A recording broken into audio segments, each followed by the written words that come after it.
À la prise de poste journalière et avant d'effectuer le brief avec ses équipes, le responsable d'entrepôt se dirige dans son bureau pour débuter la journée sur son poste informatique afin de regarder les différents indicateurs, notamment les volumes de la veille et ceux de la journée à réaliser. Ensuite, il enfile son équipement de protection individuelle et se rend à l'entrepôt pour saluer ses collègues. Il est primordial qu'il soit sur le terrain et proche de ses équipes.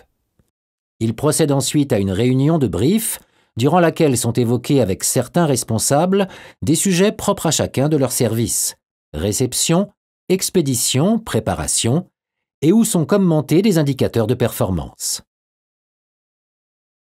Devant coordonner tous les services et gérer l'activité en fonction des volumes et des aléas de transport, une fois le brief fini, il va recueillir toutes les informations essentielles auprès des agents de maîtrise de l'entrepôt durant une réunion d'activité.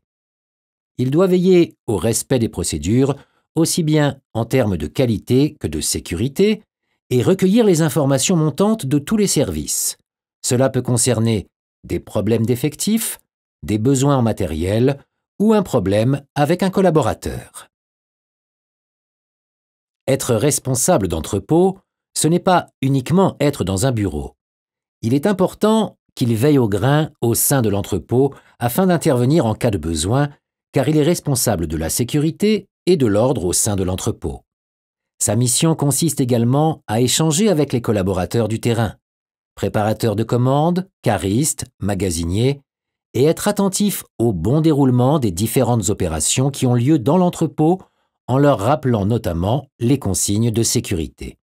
En cas de conflit, il doit les gérer et assurer les entretiens disciplinaires avant de les présenter à la direction.